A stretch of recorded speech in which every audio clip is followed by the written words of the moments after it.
Hey everybody, welcome to It's Just Bodybuilding.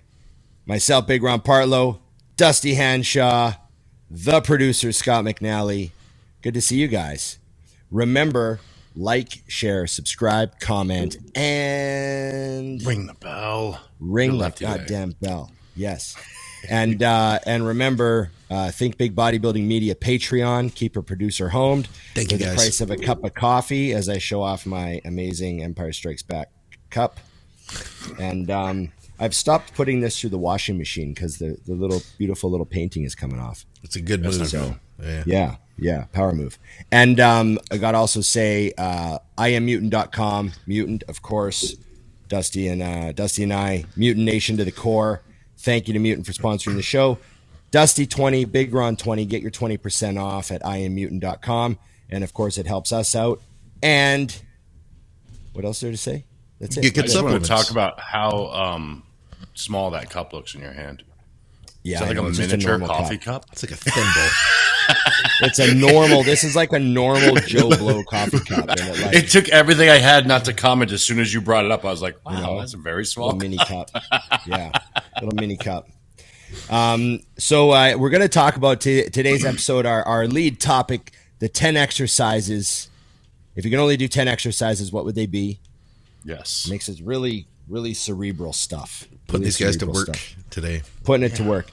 But first, I just wanted to touch. I had a great weekend, guys. We had the Van Pro here this weekend, so it was a big, crazy bodybuilding weekend up here where we're at. Very lucky to have a pro show happening right where you live. You know, not everyone gets that. Yes. So That's it was awesome. good. Yeah, it was good. Everything went pretty well.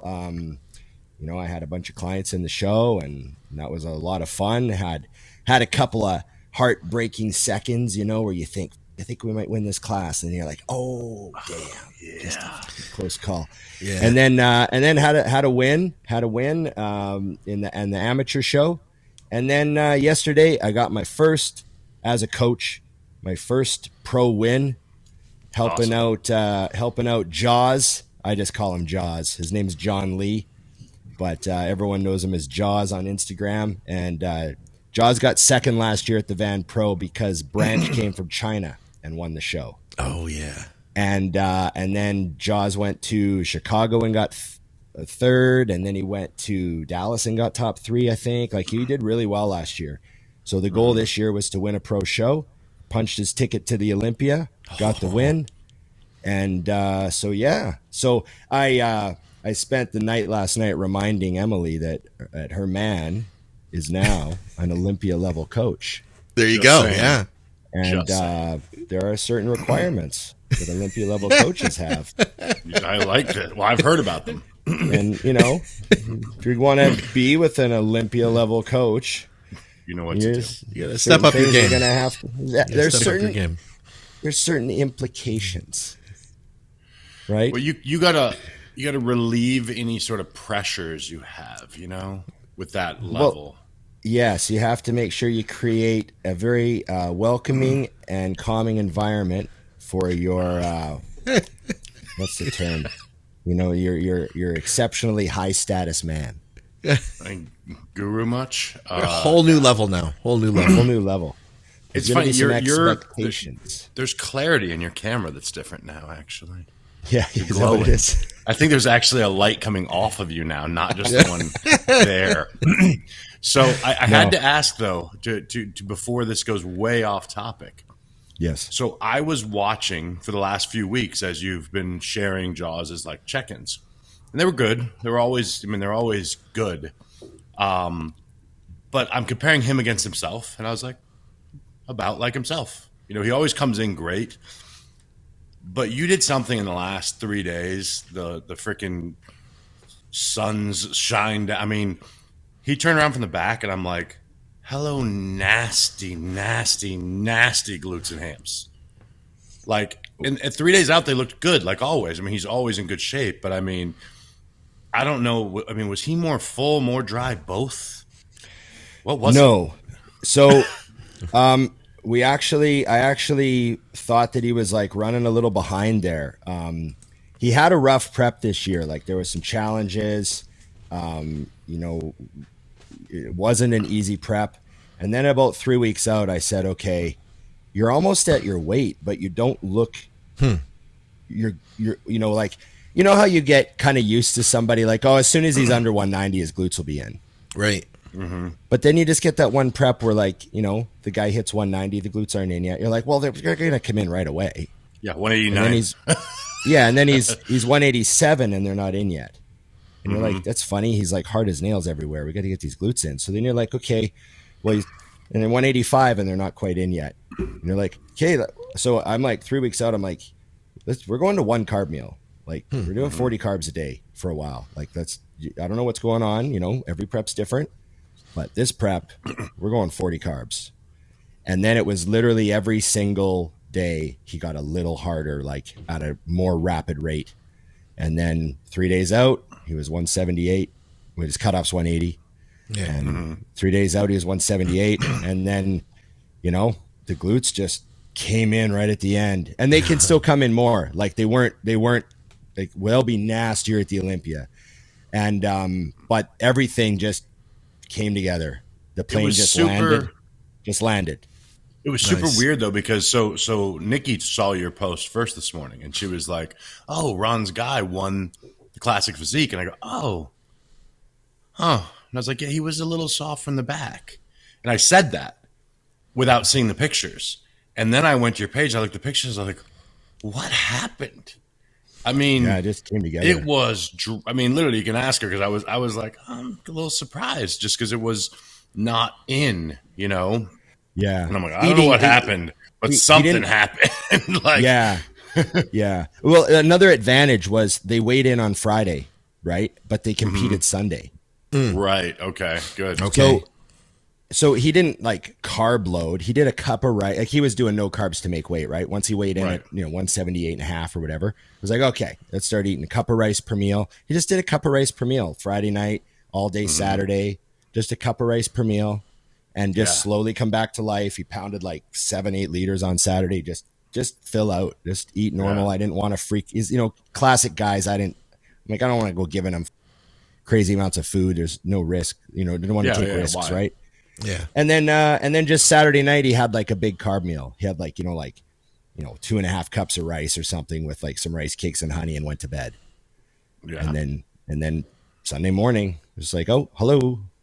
I love that. Nice. I love that. And I mean, he still drank he drank like a liter Sunday morning and he drank a liter between shows, morning and night show, So he wasn't like, stuff like, it wasn't like dehydration city. It was just filling him out a bit. And he was about 185 on stage, 186. So he filled out, but yeah, it was just really great. It was very tough class. Yeah. Like, technically of the top three, the other two guys were actually a little bit leaner. You know what I mean? If you just were to go skin thickness and body fat percentage, I bet the second and third place guys were technically a bit leaner, but it's all about shape, structure, balance. And then Jaws was like his posing shredded. His awesome back double too, bicep was insane. His back double bicep is just striation city. It's like really bizarre.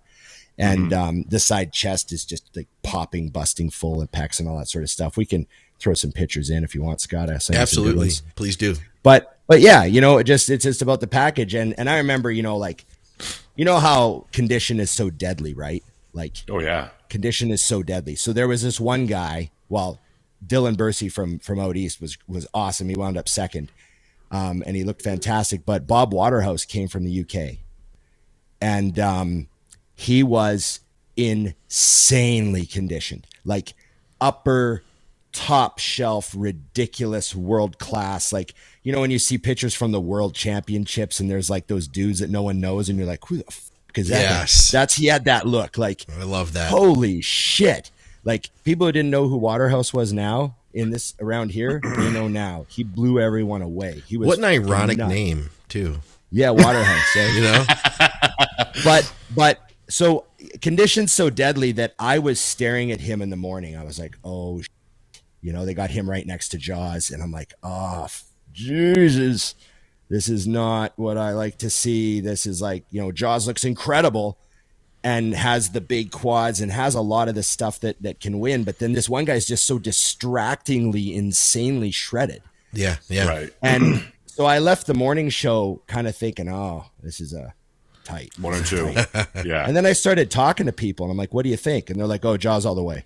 Really? And I'm like, oh, okay, well, that's good to hear. But what do you think about Bob? And they're like, oh, that guy's insanely ripped, but, Jaws is going to win. I'm like, oh, okay. And they're just like, the round, it's just too much. There's just too much bubbly shit going on. I'm like, oh, okay. I got to remember, as a coach, we're so conditioned, like we're so, you know what I mean? So impressed. Well, plus he's your guy. So you're automatically lowing your guy. Yeah. You want to be conservative. So so that was the exciting. I just got to give credit to everyone. The whole classic class was awesome. And it was Messages great. Are great. Yeah. And of course I got to mention Hassan, Mostafa. Oh, he's looking so good, dude. Like Insane. I've always wanted to see him bring it together. And there's a few years there where like, he's kind of floating around. Maybe he'd get a third or a fourth, but it's like, man, if he came in better shape, I feel like this is his season now. I really do. Yeah. And it was great to see Stanimal in second. Looking fantastic. Stanimal was like polished, professional conditioning. He looked amazing. And then Nate Spear. You got to meet Nate. Yeah. Did you meet Nate and Andrew both? Yeah, I met Nate and Andrew. I only talked to them for like a few minutes backstage at the prejudging. That's all. I didn't see Andrew again the whole weekend. He was no kidding. Those guys were ghosts. But I saw them for a minute. It was great to see them and meet them. Andrew Barry's like a big dude. Oh yeah. Oh yeah. Like, you know what I mean? I forgot he's like taller than me and huge. Yeah. Oh, like, is he? He's like an inch taller than me. I'm like, holy shit! Like, you're a big guy, man. And Nate's a big dude too, man. It was great. It was great to see those guys. But it was impressive. But my little pearl of wisdom about Hassan Mostafa is, I said to him backstage, I was talking to him, and he looked like awesome, man. Backstage, he was covered in like capillaries. Yes. Like, veins bursting out of his body on every square inch of his surface. Like, looked like he just ate 10 muffins. Yeah. and just busting full. And his wife was kind of helping us talk because she's completely fluent. His wife is like perfect English. So I said, what did he carb up on? And, she turns to him and, speaks in Arabic. And then she says, well, he just did no carbs for 30 days, 0 at all, to get the conditioning. And it's not a keto diet. It's just protein and fiber with low fat. And he just suffered to get the condition. And then he just put a cup of rice per meal in for a couple days. He doesn't really carb up. No kidding. Wow. Because it doesn't do a lot for him. He doesn't look better. You just put a bit of just 1 cup of rice per meal, couple days, just let the body get a bit of glycogen. And I'm like, God damn. He looked like just, what people legs. think. Ooh. People think, oh, that guy must have eaten thousands of grams of carbs, like thousands. He must have been eating no, he just put some rice in some meals. 300 carbs. Yeah, 50 grams a meal. Just think, 50 literally grams a meal. 300 grams. Yeah, that's 6 wild. meals. Yeah, So I got to ask one more question about your about Jaws. How do you guys now handle a short gap to the Olympia? No problem, because he's like, he's in really good shape, and I want to pull 5 pounds of body fat off of him. But the plus is, this is a funny story. Last year he heighted in when he turned pro in 2019, and then last year he always heighted in at 5'6", which was 180. Mm-hmm. This year he went and he was 5'6" and like 6/8 or 3/4 or whatever. 5'6" and 3/4. He was like 3/4 of an inch taller. Huh.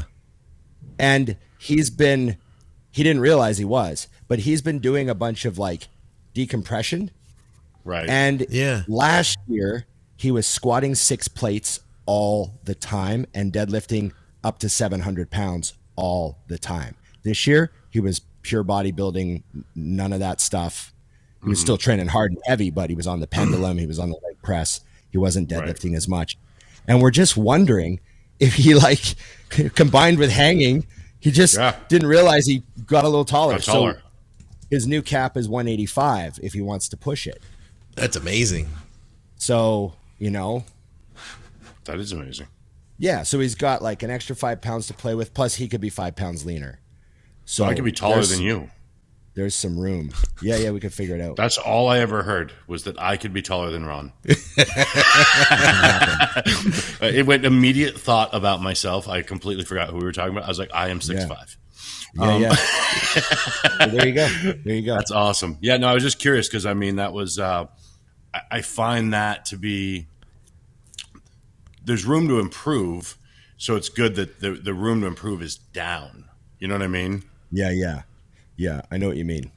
He can get better in both directions, really. So, we're excited. I mean, when's the Olympia? October? November. Can't even remember. November. Yeah. So it's November even longer than I thought. Yeah, I know. They keep moving it around on us. We'll be in Florida in November. Weird. Yeah. We don't get time off anymore, Ron. No time off. Well, I'm really glad we're not in Florida in August. So whatever. There you go. Yeah. True.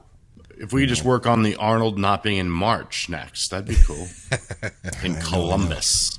Anyways. So we're talking about the 10 exercises. If you can only do 10 exercises, what would they be? And, first is hack squats. Yeah. And like I was saying before when we were talking about the topic, it's not 10 machines, right? You can't just pick a leg press and say, "Oh, I'll do calves on a leg press." It's 10 exercises. Yeah. So everything counts as a separate exercise. Yeah. You can't just say pull downs with whatever handles. No, it's got to be specific. What are you doing?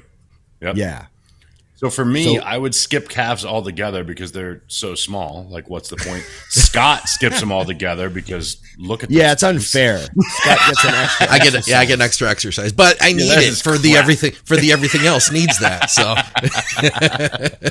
you know what I mean? And then, like, do I bother training calves just to like fight the fight, or do I just? That's what I'm saying.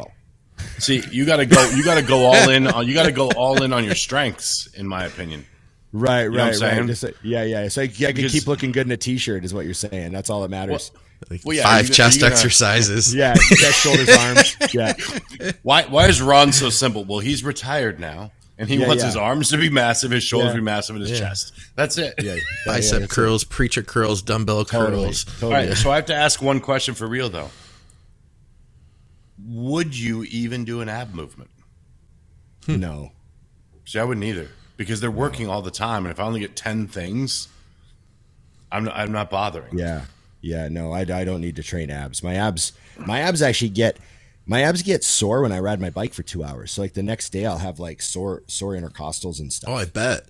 From like core stability. I'm getting lots of core exercise. Yeah. So I'm fine. Yeah, perfect. Yeah. Okay. I think we should wrap them off though. Like I want to hear like Ron, you got to do like a few at a time, not this back and forth where we create it all together. Okay, I'm just You're on your own. So I'm gonna say do the work for Dusty. 10 I got exercises. So I'm gonna say a squat machine. Like if this is me. Which one? Yeah, me. Let's say hack squat. Okay. Because I'm not going to load I talked about putting barbells on my back anymore. I'm trying not to do that. Right. So I'm going to say hack squat. I'm going to say a stiff leg deadlift. That's always just that's a basic keep your body functional movement. I'm going to say a standing calf raise. I'm going to say a D handle medium grip pull down. Okay. Of some kind, like a neutral grip, elbow drive down, pull down of some kind. I'm going to say a chest supported row. Okay. Damn. We're up to 5. We're in trouble here. I'm going to say incline dumbbell press. Okay. I'm going to say side laterals, dumbbell side laterals. Right. I'm going to say preacher curls. I'm going to say some kind of tricep press down, whatever handle. Like a cable? Yeah, like a cable press down. Okay. Damn, that's 9. You got 1 left, dude. You're in a hammer strength 4-way neck machine. Yeah, hammer strength 4-way neck. Hammer strength 4-way neck. I'm Tibialis tempted. train. Don't forget your tibialis. Yeah. I'm actually tempted. You know, at that point, I'd say like, I'm gonna say pec deck. I need two chest exercises. Pec deck's Gotta good. keep that. Got to keep that t-shirt filled out. You got an incline press and a pec deck. Yeah. Okay. That's good. There we go. That's my list. That'll keep me like, oh, you look like you own a gym. Keep me there. That's a physique I need, right? You look like you own a gym. Look like you know what you're talking about. That's a physique I want. Yeah. How about you, Dusty? What do you got? So my list is funny because I already had written it down. So the first two are basically the same: hack squats, RDLs, which I consider most people, even though they are different, most people will call those two things and they're doing the same movement. Yeah, I don't know. Whatever. When I say stiff leg deadlift, I'm talking like powerful, slightly bent knee, not like, you know. Yeah. We're doing the same movement. We just worded it differently. Yeah. I would do rack chins for my back width. Okay. I would do a barbell row for my thickness. Shoulders, this is a tough one. So prior to being injured, it would have just been a press. But now it would actually be a cable side lateral. I love cables for laterals. I just find that constant tension is nasty. I want to change mine. That's I dumbbell side laterals to cable side laterals. Good point. Beautiful. Okay. Say yes. Yeah. A seated leg curl. I need a curling movement for hams. Oh yeah. So I had to sacrifice your pec deck for the seated leg curl. I had to fight that fight in my head too, Dusty. Yeah. Standing calf I had to think raise. about the t-shirt. Yeah, see, yeah, I agree with this. But you got to remember, for me, I'm like, I've always, that was, especially when you get, all right, I got to ask you a separate subject later, but there's certain things when you retire, you're like, I can't lose this. Like, the legs have to stay big. Like, it's just a must. Yeah, I feel that way all the time. If they find me dead somewhere, I want the paramedics to be like, "Oh, this guy's got some quads." Yeah, exactly. It's very important. That's amazing. And then, of course, for tries, we're just doing skull crushers, obviously. Oh yeah. And for biceps, just a cable curl. Again, same thing. I love constant tension for those. For triceps, I almost said we have the old Cybex. Oh, love that. The flat, that's totally flat. You know, you can just do the extension. And I almost that's for said abs that too. machine. That's for abs too. That was a superset. Technically, Yeah. Scott, you're up.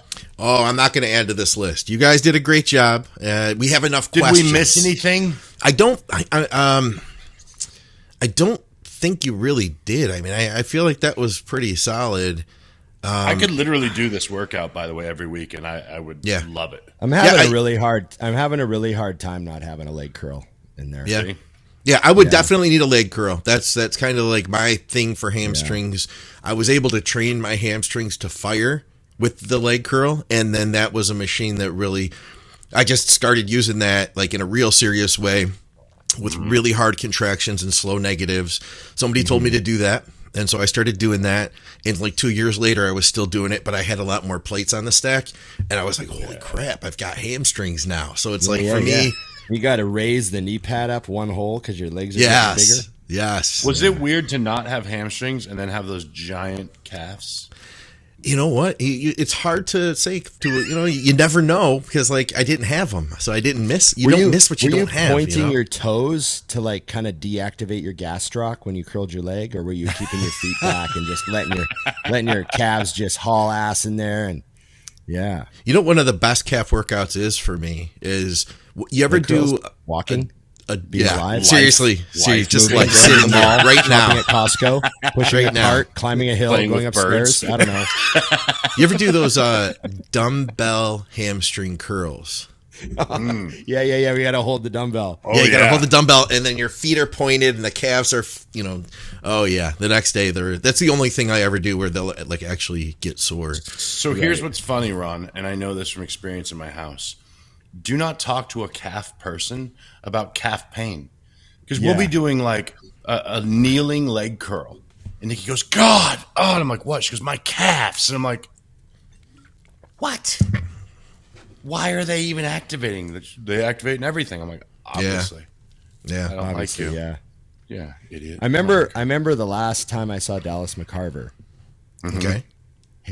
We were just sitting there chatting, and he had a pair of shorts on, and we were sitting down, and his calf was just so insanely humongous. Like, and I just said, man, I just gotta point at that ridiculous looking calf. And he just starts laughing. He's like, you know where I think I got him? I used to bounce when I walked. Yeah. Like, I would walk around the house and I would bounce up on my toes. And my mom would always say, you're always going up on your toes when you walk. I don't know why you do that. It looks weird. And he goes, I did that as a kid, like millions and millions of reps for years and years and years. And then all of a sudden I wind up with big calves later. And I'm wondering if it's because I was like hyperactivating them all the time, you know? Yeah. All right, Scott, questions. All right, we have a bunch of questions, and guys, comment below with questions because we could definitely use questions for the next show. There was one in particular I wanted to grab here, and I don't see exactly where it is now, of course, but it was about Prime equipment. And Ron, you mentioned not having a lot of Prime equipment in the gym. Is it that you're not a big fan, or excuse me, the people at the gym aren't a big fan of it, or what's the situation? No, I love Prime stuff. We did sell one of our Prime rows recently, but that's just because, equipment cycles in and out. Okay. Not everyone was using that specific row, but the Prime extension we have is like the best extension. It's my favorite one ever. But I'd love to get a bunch more Prime in the gym. I actually sent an inquiry to Prime a few months ago, and I said, hey, these 3 pieces, what would that run us? And they sent us back an invoice, like a quote. And the only reason we didn't buy the pieces was because the lead time was 36 weeks. Oh, wow. They're so busy that they were like 36 to 38 weeks delivery. And we were like, oh, wow, we kind of want to get these pieces in a little sooner than that. So, maybe we'll go I'll start calling equipment warehouses and see if I can get like a good used, whatever it was, because you can get, refurbished leg curl that's, in great shape for, whatever. Yeah. But, so that lead time was difficult at the time because we're like, well, we can't really wait, was that 7 months or something? Yeah. He said it was Michael Devereaux. And he said he's got 8 Prime pieces in his home gym. Awesome. Yeah, that's awesome. Prime's great. I mean, when I went to Ultraflex, the current episode of Mutant on a Mission that's on YouTube right now that just came out, I trained with Kuba and his partner Mark. Yeah. And I mean, that gym Ultraflex, they've got every single Prime piece plate loaded and pin stacked. We've got everything, the full line of Prime. And we used a bunch of pieces when we used the pec deck, we used the side lateral. That stuff's awesome. All right. How about this one? Yep. Kai's Dirty Diana was, in my opinion, probably the best posing routine of all time. So here's a question for the next podcast. Now, he says the top 5 to 10 posing routines of all time. That would be a long question, but let's throw out a couple. Who really sticks out to you guys as being things that really stuck with you? So I believe it's 1990 or 91. I think it might be 91, 90, maybe 92. It's early. It's Lee Labrada. Lee Labrada has, he has several amazing routines from the 89 to 92 era on YouTube. If you just want to watch Lee Labrada put together a posing routine, it's really something else. So I would say one of Lee's. Like I said, I can't quite remember. I remember the poses. I believe it was 92 in Florida when, or 91 in Florida when Lee Haney won his last Olympia and Dorian got second. I believe that's the routine that Labrada did that I thought was really awesome. But and then of course I don't know if it's the best, but I'd say it's one of the most important posing routines of all time, and it's Vince Taylor doing the Terminator. Oh yeah. From 92 in Helsinki, Finland, or 91. I think it was 91. He comes out and he does the Terminator. It just changed. Awesome. It changed posing. It transformed. Everyone was doing the sort of classic posing. Sean Ray was using Mariah Carey, and guys were coming out and posing to stuff like that. And then Vince Taylor came out and had this Terminator thing, and it really did change how people looked at posing routines.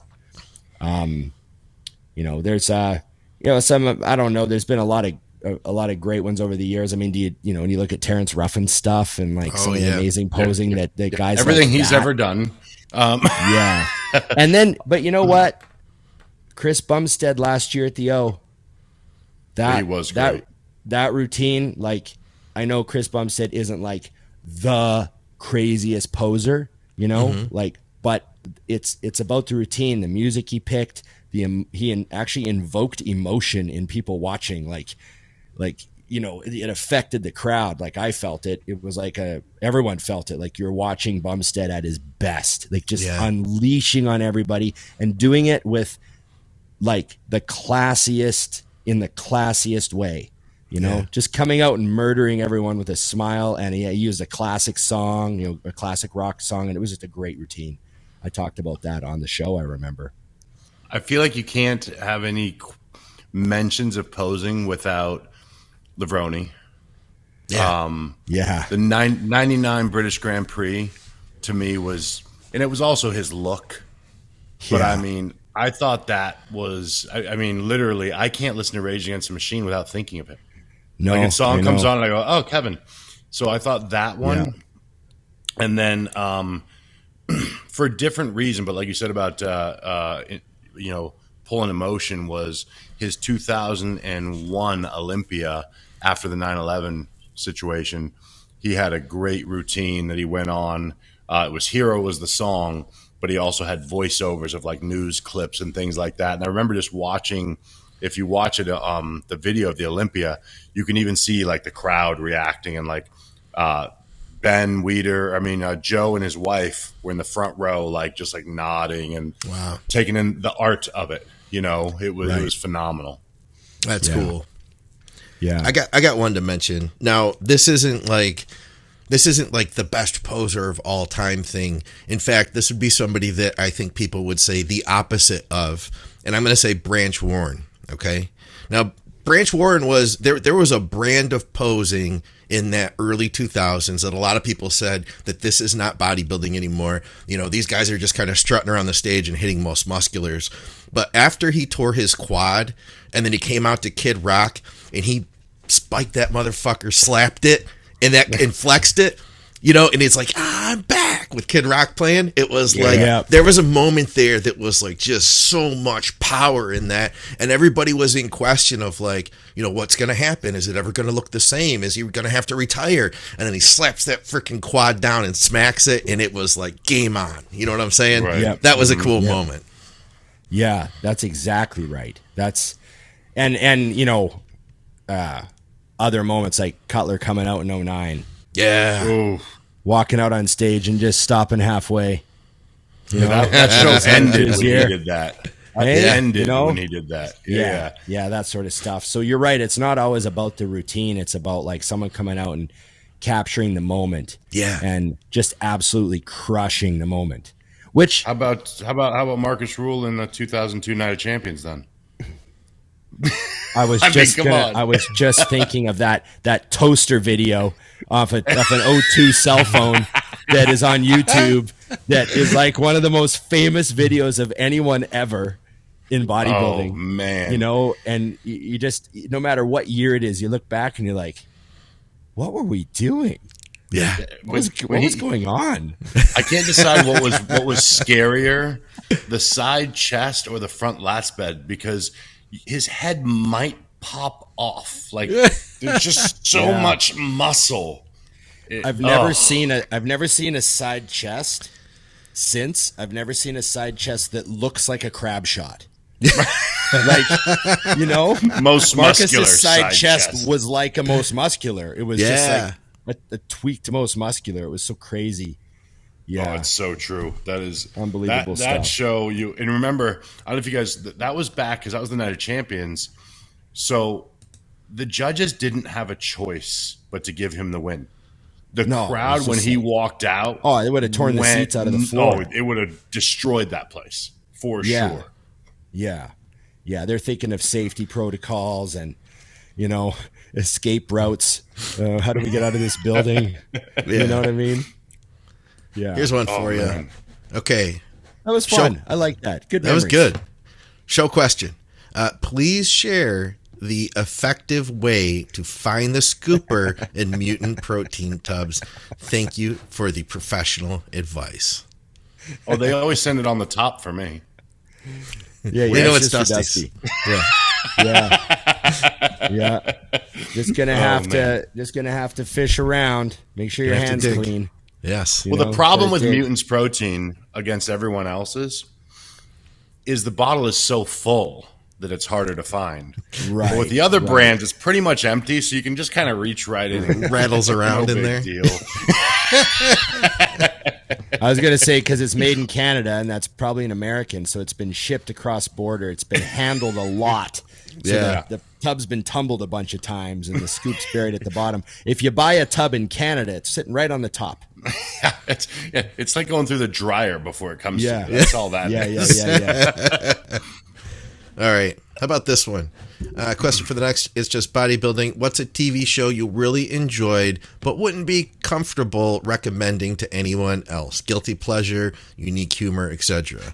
Basically, tell a few thousand people what show you would never tell anybody that you watch. Ooh, Yeah, that I don't know about that. I'm not embarrassed of anything. Yeah. What did we got some guilty pleasures. Oh, we binge watched some junk shows. We have. Like we binge watched You. Oh, yeah. You. Yeah, I mean that's I saw the total, first like- season. I only made it through first a season. season and died out. I couldn't do it anymore. But We watched the first 2 seasons because I'm like, oh, let's just keep this train wreck going. It was an easy watch, right? And so we did that sort of stuff. And then there's also like, I've tried to recommend one of my favorite shows of all time is Arrested Development. Yeah. The first 3 seasons, like season 4, Netflix decided to do one years later and they bought the show and they did a season 4 and it was fun, but it was more for the fans, right? And they did a season 5 as well, which was actually all right. It was pretty funny. But the first 3 seasons were like, back in the early 2000s, like they were, making it as they wrote it. And it was just this special brand of humor that some people didn't get. Like some people watch Arrested Development and they're like, what are we watching? Like these people are weird. This is a weird show. There's kind of this narration that's going on. It's really, but I just find it just brilliant. Like, in the script, the dialogue, people say shit and then leave the room, and then like 10 seconds later, I'm like, oh my god, I just realized what they said. Like, you know what I mean? There's stuff going on in the background that you have to listen for, like a third character mumbling in the background, and if you don't catch it, you don't get the joke. And there's all sorts of amazing stuff on that show. I just think it's brilliant. But I stopped recommending it to people because I'd go, did you watch it? And they'd be like, yeah, I didn't really get it. Like, that's like, well, you're dumb. Yeah, you're okay. Well, sorry for you. A lot of dumb people have a hard time with this one. Yeah. No, you know what? So the only thing that I could think of that's recent is we recently watched Designated Survivor, which the first season was great, but I think it moved over to Netflix or something. And the writing changed, and then we just suffered through the rest of it. Like, it wasn't terrible, but had the second season been the first season, we would have never made it through. You know what I'm saying? So I was fully on board with Designated Survivor. Kiefer Sutherland, because I'm an old school 24 guy. I thought the first 5 seasons, I stuck with 24 right to the end. I watched the whole thing. But the first 4 seasons of 24 were nuts. Insanely good television, like just mind-boggling. TV wasn't going to get better to me at that stage. It couldn't get better. So I'm like all in on Kiefer Sutherland. I'm all in on the concept. What happens in the first episode. It's like, oh my god, this is crazy. Yeah, how would it happen? Yeah, yeah. Do you know what the show's about, Scott? No. So there's a real protocol in place where every time they have like, a full congressional assembly or a meeting of the government, like at this, whatever that building's called, the building in Washington. Okay. There's a real protocol where one of them doesn't go. Oh, just in case. Just in case. and everyone takes a turn. So what is he? He's like the Minister of Transportation or whatever they call it. Yeah, it was like housing. I mean, it literally, he didn't matter. He's like the housing minister or whatever, and he's like 29th in line of importance, and it's his turn. It's his turn to not go to the meeting. It's like a big, huge, State of the Union address, congressional or hearing, right? Yeah, I think it's State of the Union, isn't it? President giving a State of the Union speech or something crazy like that. And there's an attack on the building, and the whole building is blown up, and everyone's dead. So he's literally the only surviving member of the U.S. government. So he's now the president. Holy immediately. Cow. Wow. Yeah. So they have him in a separate room, and the State of the Union's on the TV, and everyone's watching it. And then all of a sudden, he sees out the window a few blocks away, the whole Capitol just, and all of a sudden the Secret Service come in, they rush him in. It's just a chaos. And by the end of episode 1, they're like, "We have to swear you in." Yeah. Holy crap! And so you're just like, oh man, and of course, he finds out it's an inside job, right? He's got his suspicions, and then it's just this whole cloak and dagger, What's it called again? Designated Survivor. Okay. First season, First season hard to awesome. stop watching. Yeah. You have to go. It's one of those we need to go to bed shows. Yeah, and you don't know who you can watch trust. one more. All the people around him, you don't know who's corrupt, and you don't know who you can trust, and the head of the FBI and all those guys are all around him telling him what to do, and you don't know who's who, and by the end, Scott, I mean, and you'll do the same thing if you watch it. You will watch all of it. It's not terrible, but you're like, who is writing this? It gets corny. It starts falling apart later on. There's 9 things going around that don't matter. It became woke where they had to make sure that everyone was being. Do we have any gay black men yet? Okay, we got to bring them in. Right, and then we'll announce the second they appear on screen. We'll announce that they're gay and black. Oh wait, right? we don't have a transvestite. Okay, we got to bring him, her, whatever it's called, in. Yeah, let's make that one his sister-in-law. And you're like, what's happening? So I just watched. So I told you guys last week we're watching Always Sunny in Philadelphia. Now that show's not super old, but it really does point out how fast the times have changed, because they say things on that program you can't say anymore, like the F word. And I'm not talking about the F word we get demonetized. Well, we would get demonetized for that one too, but they call each other an F word. You mean a British cigarette? Yeah, or the R word, which I don't know if we can still say. You're being such an R word. You can still say it. Yeah, you can still say it. Yeah, we're not supposed to though. No, but it's an actual word. You can still say it. But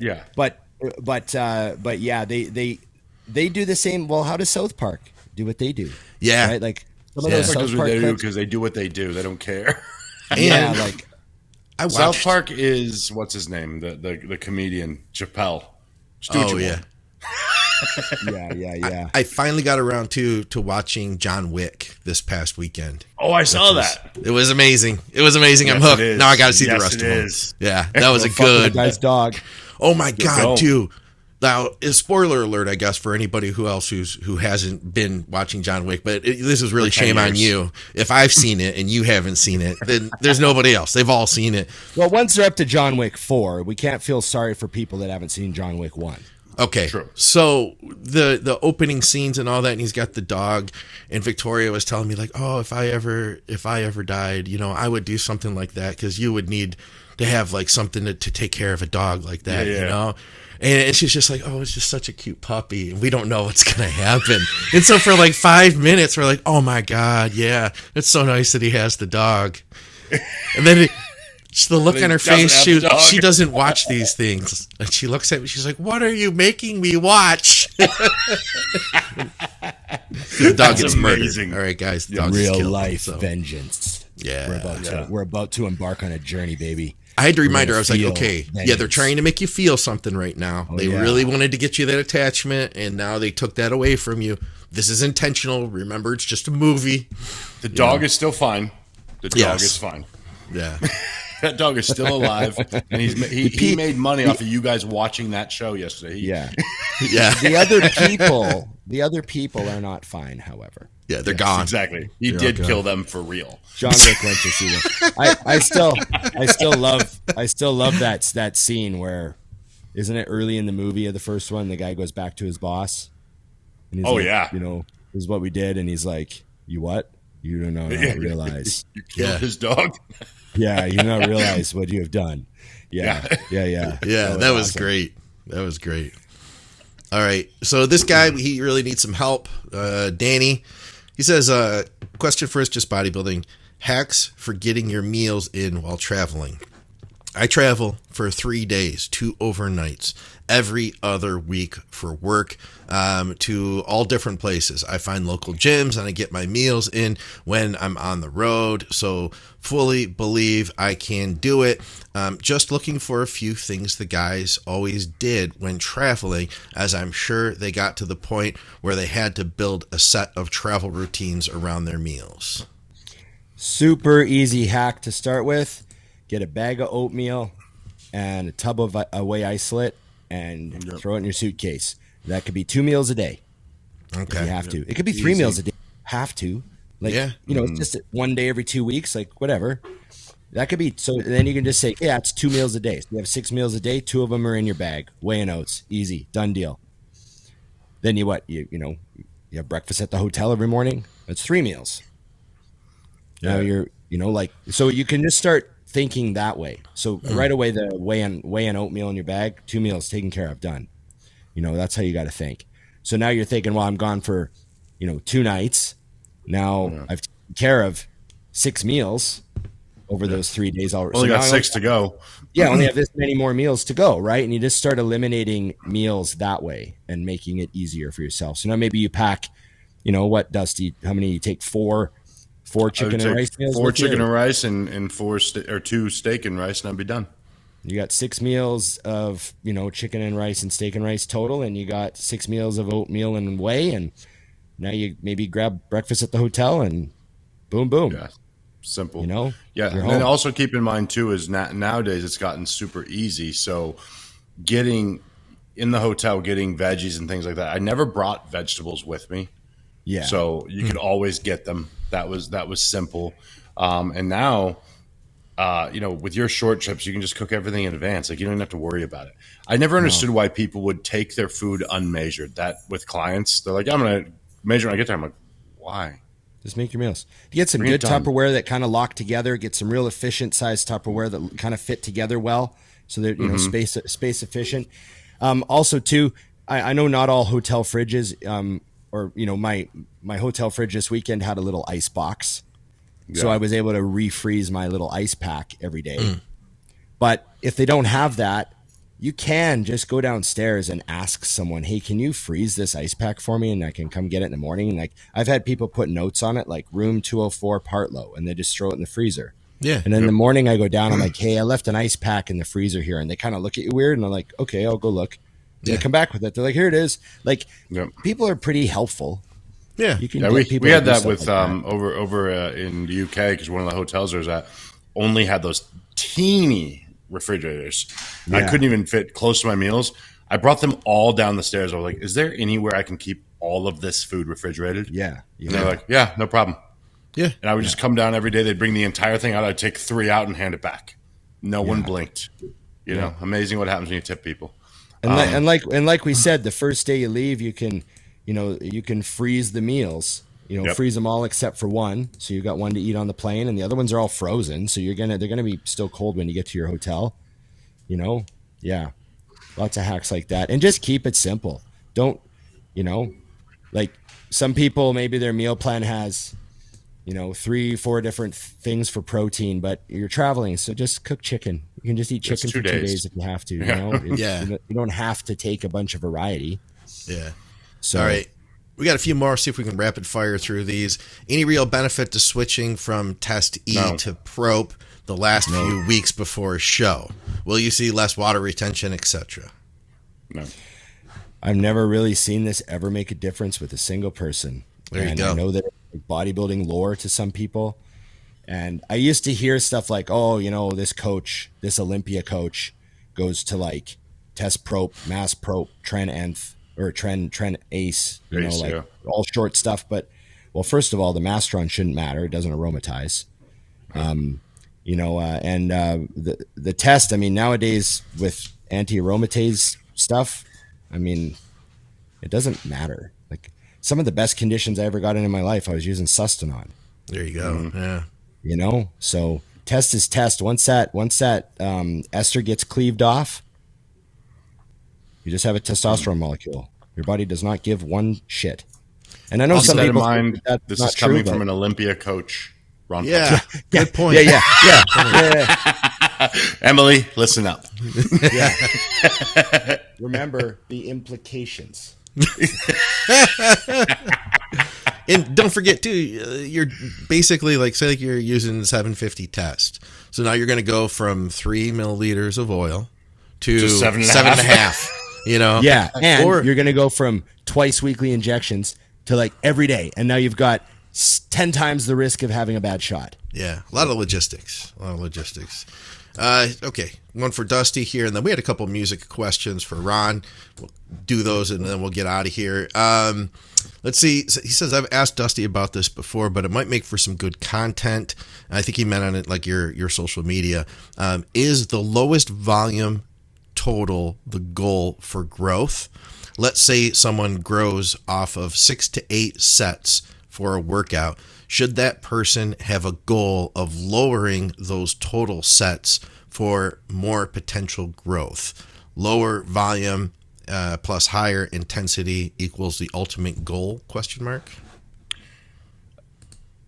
Great idea if everything worked out that way mathematically. It's just efficiency. It's what works for you. And efficiency is the word that I remind people of all the time. So no, it's not a matter of can we get this lower, can we get this lower? It's just where is my peak position for output and then in turn recovery. I think sometimes that gets twisted because someone like me was training extremely low volume, but people didn't understand that I was training extremely fast turnaround. So like what I train on Monday, I train on Friday. So I was training less sets more often. It all kind of worked out in the end. If you map me out for a year and looked at my total sets, it probably wasn't far from Ron's, and everyone says Dusty's low volume. Right. And another thing too is you want to, it's all about recovery. So you actually want to do as much volume as you can recover from, technically, like because you want to overload the muscle. You want to make it grow.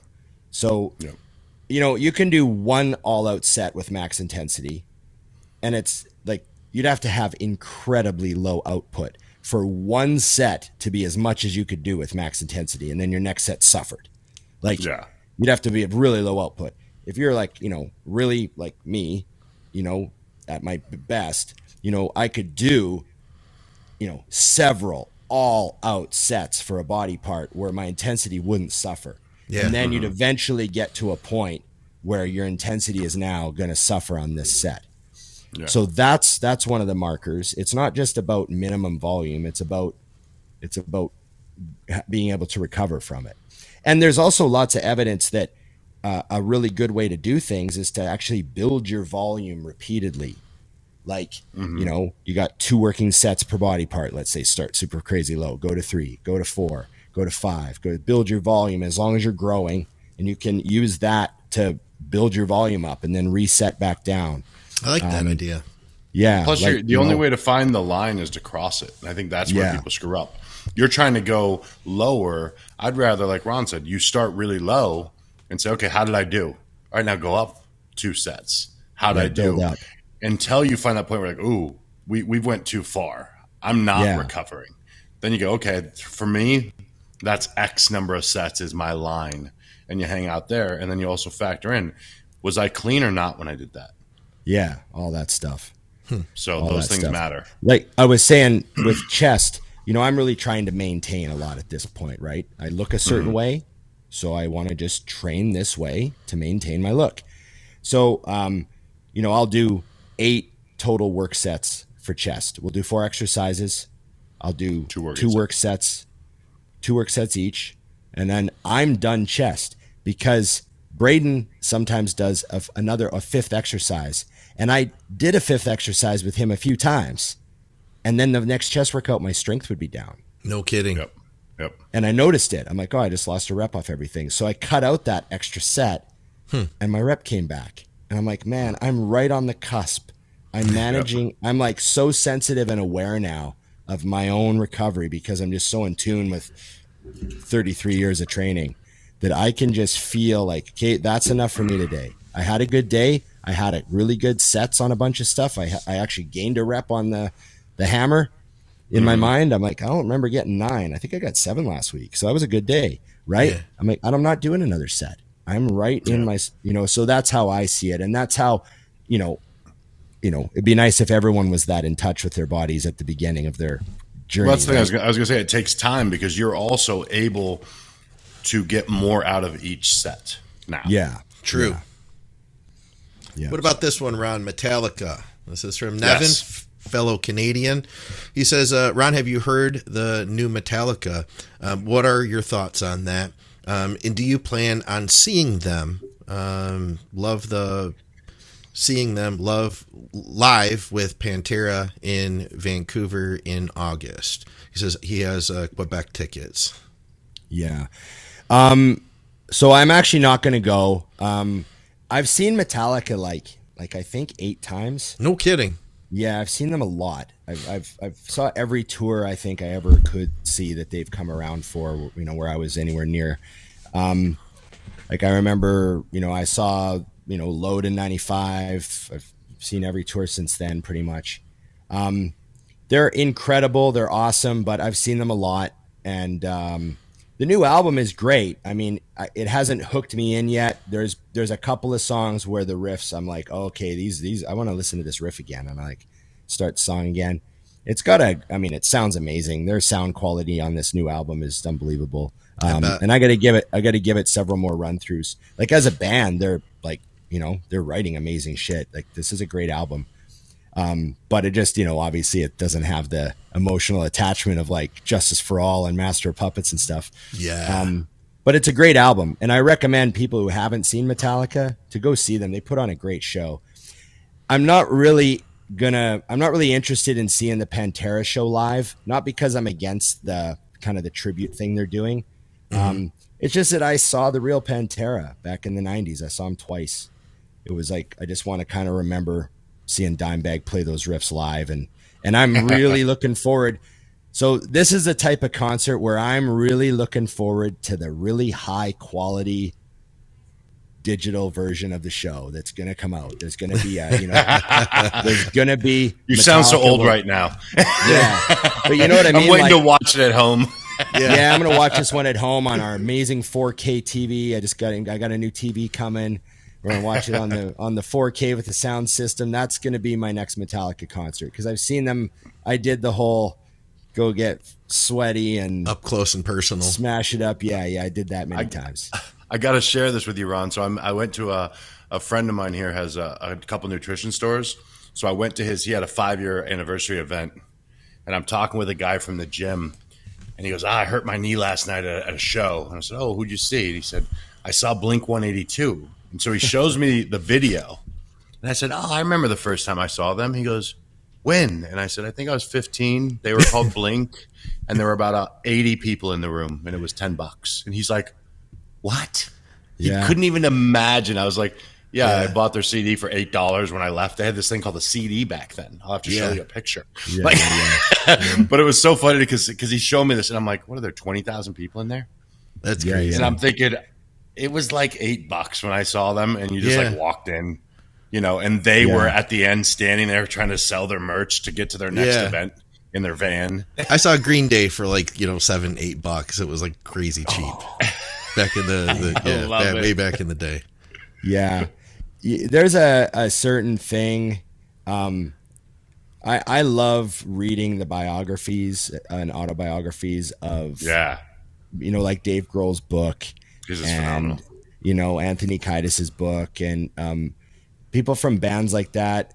I read a book, a guy that was a roadie with AC/DC. He had a little book that I read, and people don't realize, man, those guys, like, they worked so hard. Like AC/DC in the 70s, they were on the road, like they would play 300 pub shows a year. Yeah. And they weren't even famous yet. Yeah. They're just like selling surviving. albums. They're maybe doing okay in England and Australia. They're getting some radio play. Yeah. You know what I mean? But they're not like living the rock star life. They're driving from town to town, playing in every club, every bar, Probably every opening night, up for other people, stuff like Anyone that that. will for take other them. people. You got to hear this band AC/DC from Australia. They're opening for this band. And, you know, Yeah. it's like in a bar and there's 50 people there when they're playing. And then everyone else shows up for the band that's on the bill, you know? Yeah. Like, Yep. and they would do that and building their fan base like a few people at a time. And like, you know, smoke-filled rooms too. It's the 70s. So just imagine the fucking smoke in those bars. And then also too, like releasing an album every year, because that's Yeah. how you Well, had it to took. work your ass off. Yeah. So you're playing 300 nights a year, and you're also writing new recording. songs, because the second you come off the road, you're going back in the studio because the record company wants another album. And so you do 300 nights, and then you go right back in the studio, and you've got 6 weeks to lay down a new record, and you've got these songs you've kind of half-ass written, and then you got to write them. And then you go home and you see your family for Christmas, and then you got to go right back on the road 300 more nights to do the new I album. love it. And like that was the life of those 70s bands and those 80s bands trying to make it, and bands like Blink in the punk rock days, and Green Day coming up in the 90s and late 80s and early 90s. And I just, people don't realize how hard those bands worked. They did stuff that it was like almost a war of attrition. Like, how long can you do this for? Like, if you can was do this for bodybuilding. long enough, you'll make it. Yeah. You know? Yeah. It's just Did the you- guys that were able to do it made it. Did you see that, Scott? Speaking of Green Day, there was a thing going around Instagram. There was like a cover band doing Green Day in Ireland in like a bar. They're Okay. going Yeah. off, and he was there. So he walked up Billy on Joe stage was without there. saying a word and just grabbed the mic. And the lady at first reacted like thinking, "Who is this guy?" And she goes, Yeah. They start playing basket case. Yeah. There was, and I guess Billy Joe was like right outside the bar, and he heard "Yeah, like the riff, and he walked into the bar, walks right up on stage. The guys with cell phones filming it. it was amazing." That's Yeah, it so was pretty cool. And I the love when you drummer's hear just stories like that. The drummer realizes what's going on, and he's just like, "Holy shit!" Yeah. yeah. Wow. Cool stuff like that. You made those people's day. That's for sure. Yeah, I saw a cell phone video of it was from inside like a kind of an open air beach bar, you know. Yeah, And there was a band, and they're playing along, and Brian Johnson, the singer from AC/DC, just happens to be in the pub, and he just gets up on stage and just says, "Let's play something that I know," and they just start playing "Shook Me All Night Long," and he just busts into it, and they're just jamming, and the amazing. crowd's freaking out. People are like, "Oh my God, it's Brian Johnson," you know. And then he That was just so gives the crazy. microphone back and walks off stage, grabs his beer, you know. See y'all. Yeah. Amazing. I love that stuff. Hey, is that it for questions, Scott? Is that You know, our we had Q&A a episode? few more, but that's about all we had time for. So we'll call it clear and good here. And if anybody wants to take part in the next show, let's start a fresh batch of questions on this show, and we'll tackle those next time around. Beautiful. Yes. Remember, like, share, subscribe, comment, and Ring the bell. ring the bell. And remember, Think Big Bodybuilding Media Patreon. Keep a producer homed for the price of a cup of coffee. A little cup. Yes, a little cup. Today's a little cup. It's cute, though, isn't it? It's cute. I love it. Just it makes you massive. Yes. Everything in my house is little, Dusty. Yeah, I love it. Like It's a feeling good like a system. giant. Okay. Like Dave Tate said, your bike. That's a really little bike. You've got That was there. so funny. He was just like, "What the?" First thing he said, "You don't ride that, do you?" Yeah. You don't ride that, do you? So after it was over with, I picked one of my like better videos and I sent it to him on Instagram and I said, "Here's me on my little bike." Yeah. Or Okay. I said, yes, I ride my little bike. And then his response with all capital letters was like, "Yes, you do." That's amazing. That was really happy with that interview with Dave. That was a great episode. That was cool. Amazing. And That was back cool. on that was great. And so remember, everybody, it's just bodybuilding. Thanks for tuning out. We'll see you again next week.